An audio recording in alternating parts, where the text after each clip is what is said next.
ये जी 88 मॉडल और बहुत प्यारी गाड़ी है ये। इसके सिनेमैटिक शॉट्स आपने देखे ही होंगे। फुल ऑटोमेटिक है। इसके जो शीशों वाला सीन है, उतरते भी इससे हैं और चढ़ते भी इससे हैं। ठीक हो गया। यहाँ पे भी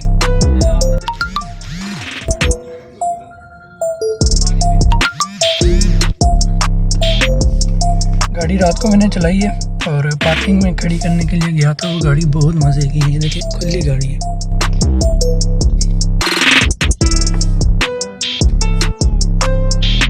1988 मॉडल।